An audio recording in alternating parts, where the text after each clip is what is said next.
maestro Ricardo Sevilla, que hoy es día de reportaje y que investigó muchas cosas de estas, que las ha ido dando a conocer en pequeñas cápsulas que muestran lo que es el Poder Judicial Federal en este país, pero no lo tengo más. Maestro Ricardo Sevilla, ¿cómo te va? Ahora estoy de este lado, pero te dejo o te mando un abrazote de veras y sé que este tema te encanta.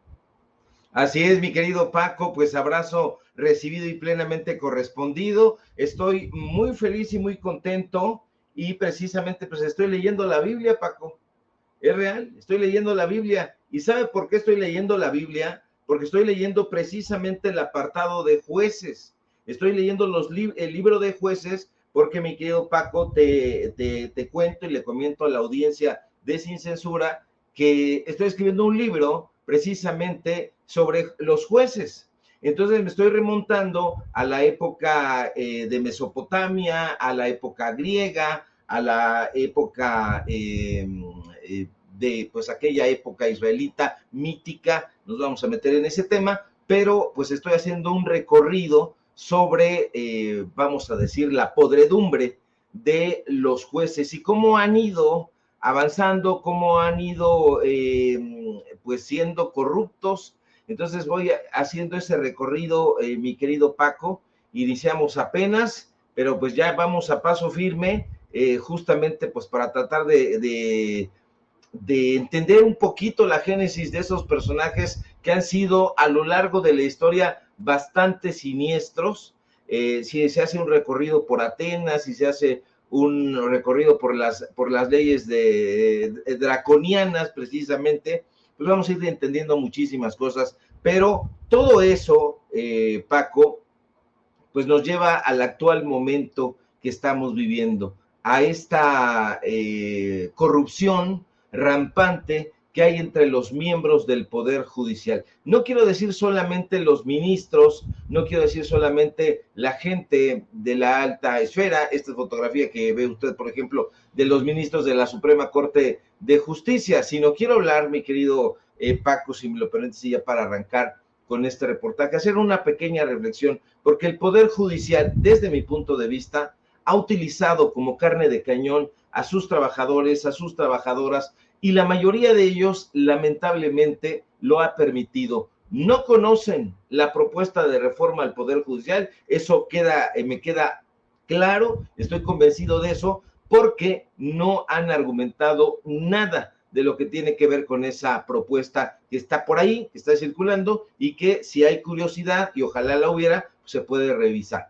Ahora, no conocen la propuesta de reforma del Poder Judicial y esa ignorancia, Paco, ha propiciado que los ministros, que los magistrados, que los jueces se aprovechen de la situación. Los líderes, porque hay un grupo de líderes que se esconden detrás de este paro, les están diciendo que la reforma afectará su fuente laboral y ellos lo creen a pie juntillas. Los manipuladores, que los hay, les cuentan el cuento de que los fideicomisos, por ejemplo, son utilizados para beneficio de los trabajadores y para beneficio en concreto de sus prestaciones. Y ellos, lamentablemente, también lo creen. Los trabajadores y trabajadoras del Poder Judicial respirarían con tranquilidad, porque no es el caso atacarlos de ninguna manera, sino tratar de explicar una situación muy compleja, mi querido Paco, pero yo creo, estoy persuadido que respirarían con muchísima tranquilidad si leyeran meticulosamente esta propuesta de reforma. ¿Por qué? Porque leyendo se aclararían muchas cosas y les arrojaría luz, muchísima nitidez. Lamentablemente, mientras eso no ocurra, la élite del Poder Judicial continuará manipulándolos. Yo le voy a decir a usted una serie de datos duros, que es como se llama este pequeño espacio que tenemos acá en Sin Censura, con el fin de documentar un poquito más, como decía mi querido Paco Cruz, pues en estas cápsulas, un poquito más sobre las corruptelas que se llevan a cabo en ese Poder Judicial. Y en esta ocasión, Paco, tiene que ver con las donaciones millonarias que el Poder Judicial, a través de la Suprema Corte de Justicia, ha realizado muy campantemente asociaciones civiles que, vaya paradoja constreñida, diría el poeta, están en manos, en guerras precisamente, de los propios jueces, de los propios magistrados y de los propios ministros del Poder Judicial. Si eso no es un conflicto de interés, usted me lo explica a mí, porque desde mi punto de vista es de esa manera. Ahí le van los datos duros. Entre 2023 y lo que va de este 2024,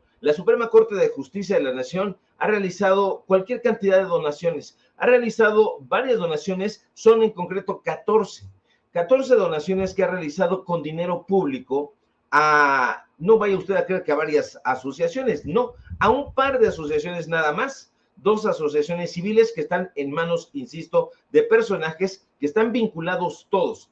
En primer lugar, Paco le ha hecho donaciones a Fundación UNAM, y a la Asociación Mexicana de Impartidores de Justicia. Esta Asociación Mexicana de Impartidores de Justicia, hay varias asociaciones, pero esta en específico ha estado trabajando y apoyando una narrativa muy golpista en contra de la reforma al Poder Judicial. Usted va a ver que por obvias razones. Esto da un total de 18,172,862 pesos, donaciones a la Fundación UNAM. Ahora, y donaciones a esta asociación. De ese total, la Suprema Corte de Justicia de la Nación donó 11,400,000 pesos a la asociación de la UNAM, esta FUNAM, con el supuesto, hay varias fundaciones, por cierto, en la UNAM, no es solamente una, hay, para infortunio de los alumnos de la comunidad universitaria, varias.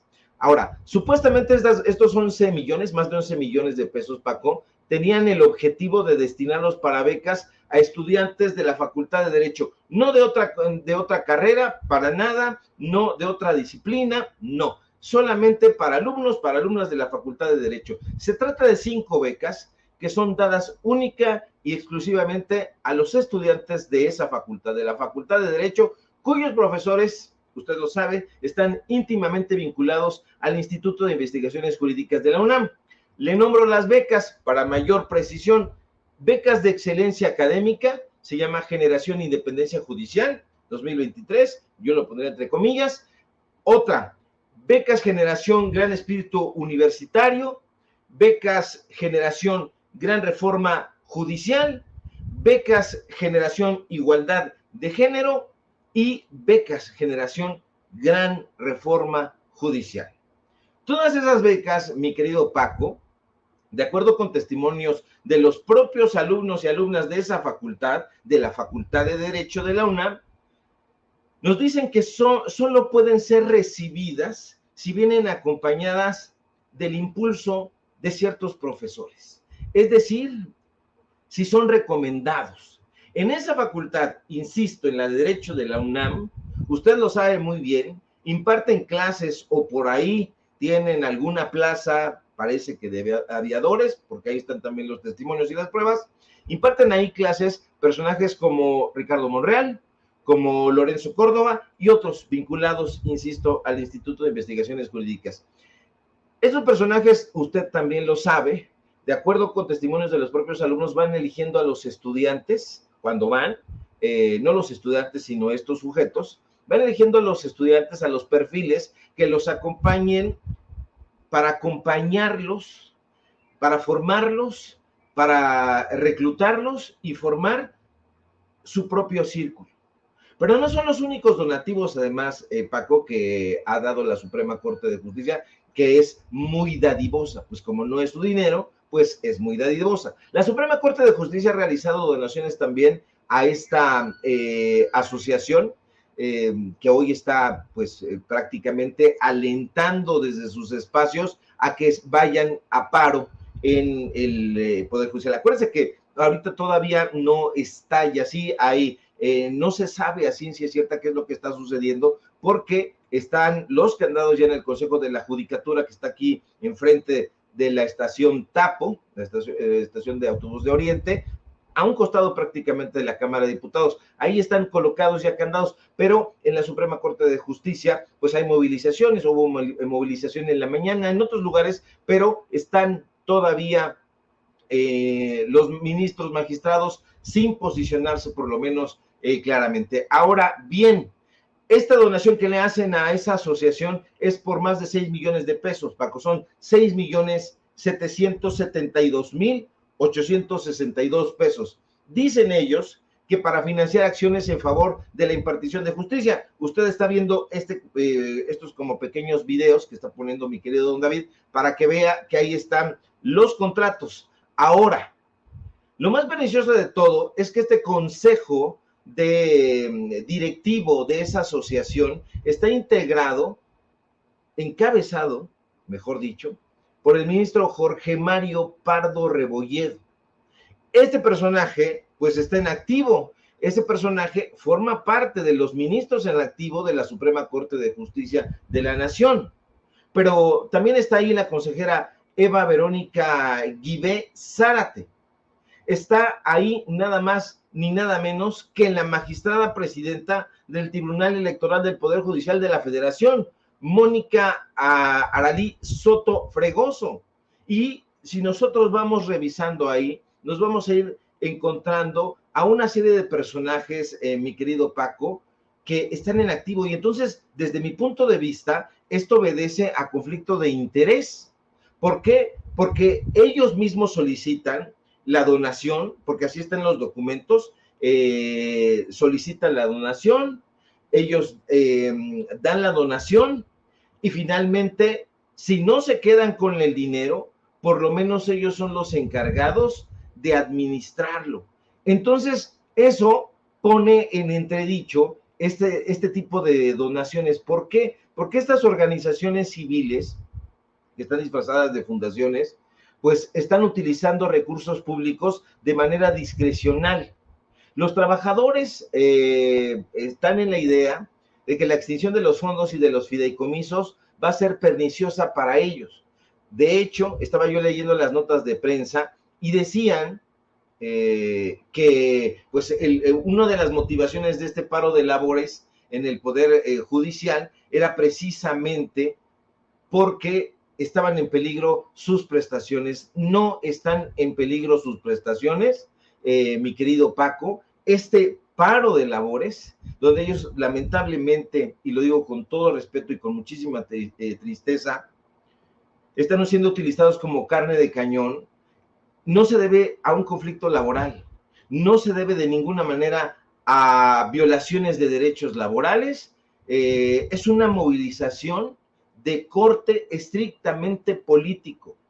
Es una fracción que está capitaneada, hay que decirlo también con todas sus letras, por Norma Piña, que desde hace muchísimo tiempo, usted lo sabe, alquiló los servicios, porque está también documentado, alquiló los servicios de la prensa corporativa, específicamente del periódico español El País, para hacerle una serie de notas donde destacaban las buenas características que ella pudiera tener. Entonces, esta mujer ahora vuelve por sus fueros, está detrás de esta serie de movilizaciones, insisto, completamente políticas. ¿Por qué, Paco? Los trabajadores dicen buscar y pedir las reformas constitucionales porque estaría en amenaza su carrera judicial, no saben por qué, porque yo he visto también las entrevistas y hay unas argumentaciones que me parecen sin pies ni cabeza, pero ellos no saben exactamente por qué se oponen a la elección de jueces por voto popular. Ellos consideran que es un retroceso en la impartición de justicia, yo no veo por dónde, pero yo le insisto, estos contratos de donación están firmados por Armando Maitret Hernández, por Dipna, así se llama, Dipna Gisela Morales, y bueno, pues estos personajes, ¿se acuerdan de Dipna Gisela Morales? Yo no lo recordaba, Paco, pero justamente es ella la oficial mayor, la que se plantó en la Cámara de Diputados y fue exhibida por Jalmet Almaguer, hay que decirlo. Ella se plantó ahí a defender con uñas y dientes los fideicomisos del Poder Judicial. Fue una reunión del trabajo en la Comisión de Justicia, en la Cámara de Diputados, usted lo recuerda muy bien. Este otro personaje, pues, ha tenido muchísimos cargos en el Poder Judicial. Entonces ahí hay un conflicto de interés muy, pero muy relevante, Paco, pudiéramos estar nosotros hablando durante muchísimo rato sobre cada uno de los aspectos, porque además a estas informaciones se agrega, Paco, que pues los juzgadores han sido exhibidos en la conferencia mañanera por parte del presidente, porque es una orden que acata Bucio, pero han sido los impartidores de justicia exhibidos justamente liberando a presuntos narcotraficantes, poniendo en la calle, bueno, no en la calle, pero sí en su casa, a personajes como el exgobernador de Puebla, señalado pues por pederastía y bueno, por encubrir a un pederasta, ese es lo correcto. Entonces, una serie de cosas que hemos venido presentando, Paco, que nos hacen pensar que desafortunadamente la gente que está haciendo esta defensa iracunda, porque hay que ver nada más las expresiones que han tenido, pues están siendo lamentablemente utilizados. Ahí los grandes titiriteros son personajes que tienen aspiraciones políticas, son personajes que quieren continuar teniendo secuestrado el Poder Judicial para que sirva a sus intereses. Insisto, Paco, no es solamente el Poder Judicial de la Federación, sino también el Poder Judicial en los estados. Hemos estado documentando las corruptelas en el estado de Querétaro, en Puebla, ahora esta movilización que tuvieron en Puebla con unas capuchas ahí medio extrañas, no sé si lo pueda decir porque luego nos ponen ahí strike YouTube, pero personajes con una máscara y con una capucha que sugerían ahí un racismo terrible, por decirlo eufemísticamente, pero yo, Paco, estoy persuadido de que desafortunadamente sí las personas que están afuera del Consejo de la Judicatura y que ya están amenazando con llevar este paro a otros lugares, siguen sin informarse, va a continuar este tipo de obstáculos a la democracia en el país. Yo estoy persuadido de que se necesita una reforma al Poder Judicial por una sola razón, o quizá una que engloba todo lo demás. Tiene que democratizarse todo. Todas las instituciones de este país tienen que democratizarse y el Poder Judicial no es la excepción, aunque ellos piensen otra cosa, y lo que están defendiendo estos trabajadores, probablemente sin darse cuenta, es que justamente están sirviendo a los intereses de estos personajes, y esos personajes tienen nombre y apellido, Rebolledo, Norma Piña, la gente que está alrededor de ellos, el propio Alito Moreno, que se reúne con Norma Piña en Las Lomas, que presta la casa Alcántara Carrancá, en fin, todos estos personajes, Paco, pues temen que pues en las urnas, que es lo que se pretende, no sean votados por corruptos y por ineficaces. Ricardo, fíjense qué importante es lo que nos comenta el maestro Ricardo Sevilla. Pero yo, con todo lo que nos platica, mire, sí, hay muchas cosas que están pendientes. ¿Cuánto, nos cuesta un ministro de la Suprema Corte? Con todos sus ingresos, todo lo que tiene, casi 800,000 pesos mensuales. A veces mucho más. Pero, Ricardo, de pronto, con todo lo que platicas, lo que has documentado en otras intervenciones, es, por ejemplo, los empleados, los trabajadores piensan que los fideicomisos forman parte de sus prestaciones, y un fideicomiso en ninguna oficina de gobierno, no solo el Poder Judicial, el Poder Legislativo, los fideicomisos no deben formar parte de tus prestaciones. Eso es dinero que le sobra a un poder y que debía regresarlo a las arcas de la nación, ¿cierto? Sí, Paco, mira, ya para nadie es un secreto que el Poder Judicial está gangrenado. Nosotros, decía yo hace un momento, podemos estar platicando un buen rato de este nido de corrupción en el que se ha convertido lamentablemente la Suprema Corte de Justicia, el Tribunal Electoral, el Consejo de la Judicatura, pero además con la complicidad de ciertos actores en específico que podríamos calificar de criminales, porque nuestros jueces y magistrados, esos supuestos guardianes de la justicia, se han convertido lamentablemente en cómplices, en tapaderas de algunos de los delincuentes más peligrosos y perniciosos de este país. Tú lo sabes perfectamente porque yo sigo mucho tus intervenciones y tu trabajo, eres especialista en temas de seguridad, de crimen organizado, y te acordarás del Contador, uno de los líderes más sanguinarios del Cártel del Golfo. Pues un tribunal federal pues decidió dejarlo libre, a pesar de que este sujeto había sido señalado por el presunto, como presunto responsable de una masacre de 14, 15 personas ahí en la frontera. Entonces, estos personajes dijeron, bueno, pues que se vaya a su casa, y hay voces que dijeron que se llevó este juzgador pues una jugosa recompensa. Ha habido cualquier cantidad de personajes que han estado apoyando, no solamente a los criminales, estos criminales de a de veras que matan a las personas, que los dejas en la calle y que son un cáncer para la sociedad, porque son narcotraficantes, son gente perniciosa, yo lo digo sin ningún tipo de eufemismo, pero pues lo han hecho no solamente con los presuntos narcotraficantes, sino también con los usureros, iba yo a decir los criminales de cuello blanco, pero no todos llevan cuello blanco y no todos los que llevamos cuello blanco somos criminales, y bueno, una cosa así. Pero, ¿te acuerdas del caso de, ¿cómo se llamaba este personaje?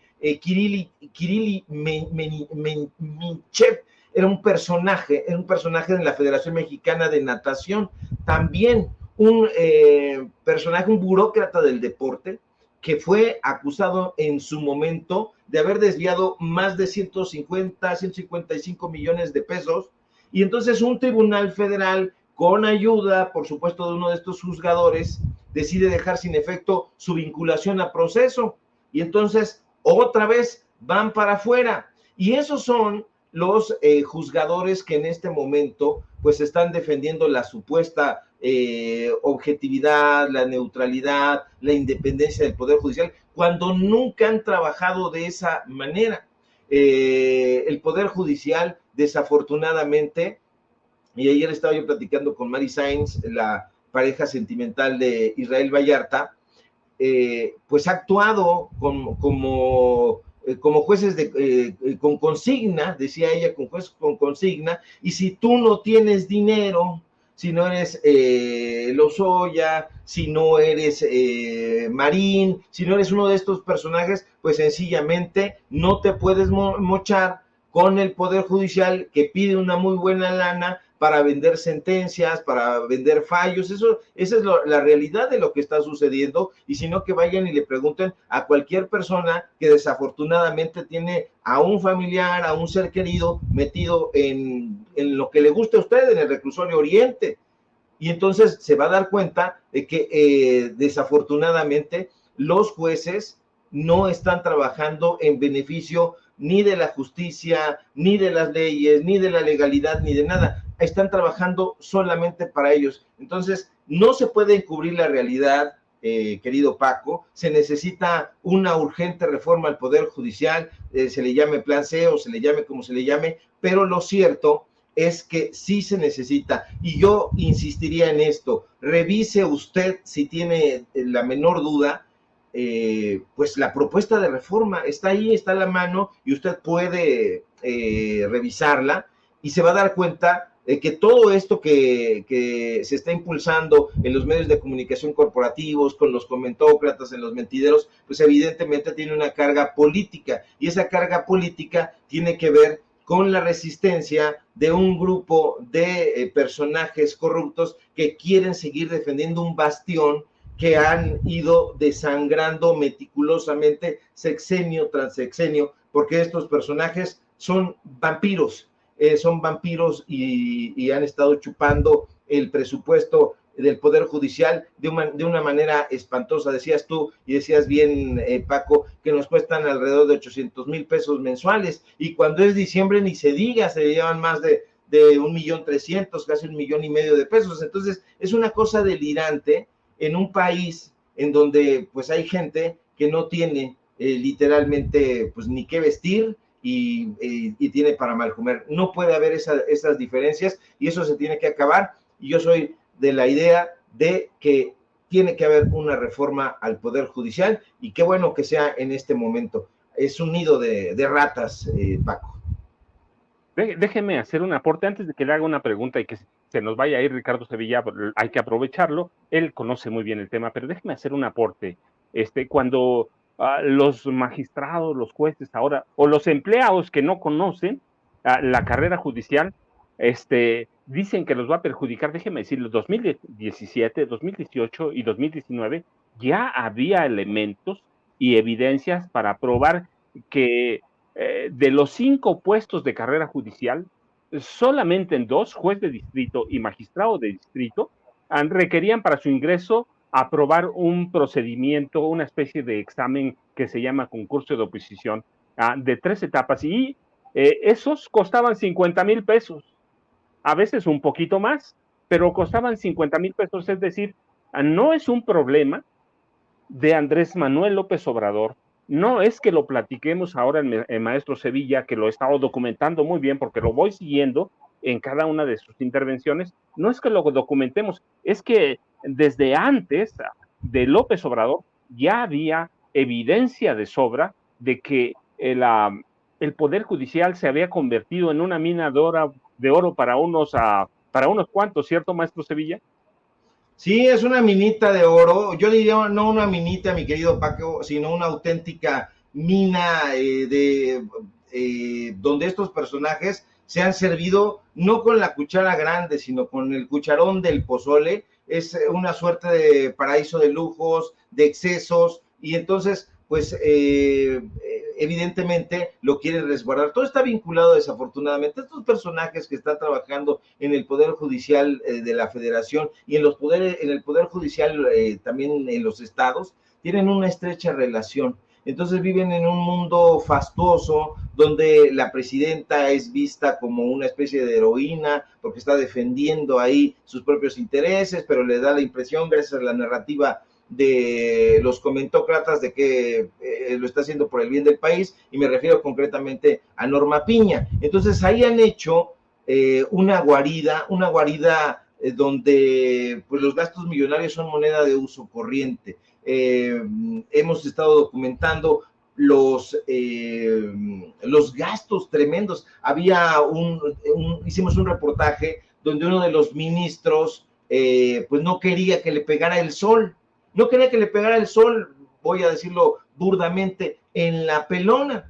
Y entonces mandó a poner una carpa. ¿Quién la pagó? La pagó el Poder Judicial, la pagó con dinero del presupuesto. Entonces pusieron una carpa ahí, se pagó muchísimo dinero por eso, lo documentamos, se lo presentamos aquí. Entonces han dilapidado muchísimo dinero. También han dilapidado dinero, pues, evidentemente, en impulsar a las voces, estas voces que se dejan apapachar, como la de Héctor Aguilar Camín y la de Enrique Krause, que pues han convertido también a la Suprema Corte de Justicia, que es uno de los últimos bastiones que les queda, como una minita de oro de donde ellos pueden ir sacando dinero, van chupando la ubre y de ahí sacan para que les compren la revista Letras Libres y Nexos, para que les hagan una compra de 1,5 millones por un documental, porque eso es lo que le pagan por documental a la empresa Clio de Enrique Krause. Entonces, son personajes que no van a querer renunciar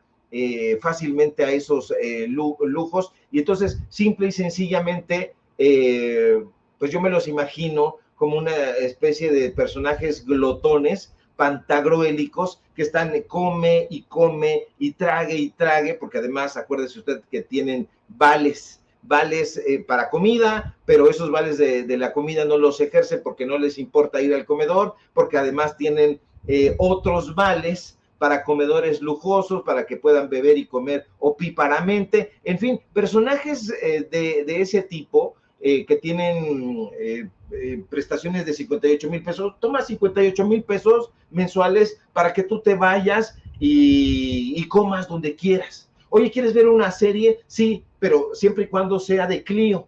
Y entonces compran las licencias a Enrique Krause feliz y contento, por 3 millones y cacho le pagó, casi 4 millones de pesos. Me acuerdo que en ese reportaje que publicamos y que por ahí debe estar en Paralelo 24, documentamos ahí cómo es que durante la presidencia de Norma Piña ya, Enrique Krause había recibido una serie de contratos para ser proveedor de una serie de servicios que uno pensaba inverosímiles, porque si tú quieres ver un documental, pues entonces prendes una televisión en la señal abierta o cerrada que tú quieras, en internet, y entonces ves el documental y no le cuesta nada. Bueno, pues aquí la Corte dijo, no, hay que pagar las licencias de uso de esos documentales y se las vamos a pagar en casi 4 millones de pesos a Enrique Krause, a la empresa de Enrique Krause. Entonces, evidentemente, estos personajes van a estar obstinados en defender ese bastión,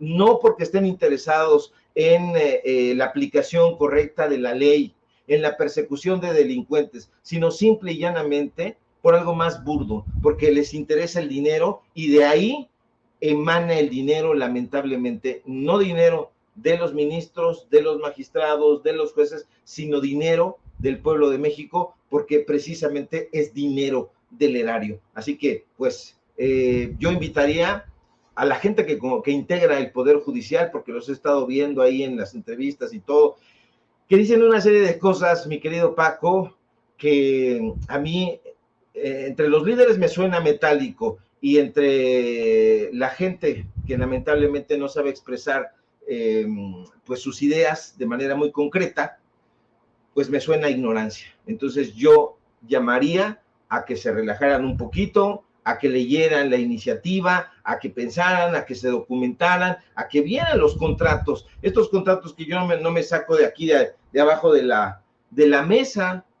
No, son contratos que estos personajes han ido celebrando de una manera, pues, yo diría, me los imagino como unos gastalones del Renacimiento, mi querido Paco, porque han estado comprando una serie de tonterías. El otro día estaba yo viendo ahí una entrevista, si eso se puede llamar entrevista, de Norma Piña, donde le dice a una persona, hay una entrevistadora, que tiene un cuadro por ahí, un cuadro pues bastante gacho, he de decirlo, y entonces dice, es que este es el gran cuadro, y ahí lo anda paseando por todos lados, se lo lleva con Adela Micha no sabe cómo dirigirse a ella, le dice, me dirijo a ti, de usted, ¿cómo? La otra entrevistadora, ¿cómo me dirijo a ti?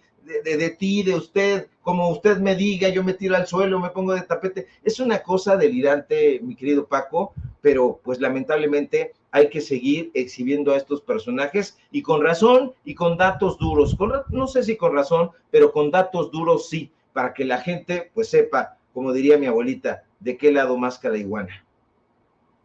Ricardo Sevilla, yo sé, maestro, que podría platicar contigo horas porque conocemos el tema. Yo alguna vez dije que Krause y Aguilar Camín y otros como ellos veían a los poderes de los estados como una vaca lechera y de ahí mamaban rico, que eso hace uno con la vaca, pero tú sabes que nos come el tiempo, ¿a dónde te encontramos? ¿A dónde te buscamos? Y yo sé que vamos a platicar muchas veces, pero ahora, ¿a dónde te buscamos? ¿A dónde te encontramos? Te dejo un abrazote y de veras miles de gracias, infinitas.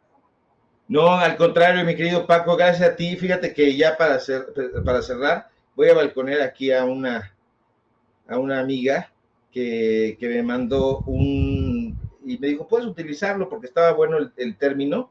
Ella es una regidora, Elisa Molina. Elisa Molina es regidora de Morena. Entonces me compartió, decía la frase: el Poder Judicial es la abeja reina de los poderes de la nación, está plagada de zánganos.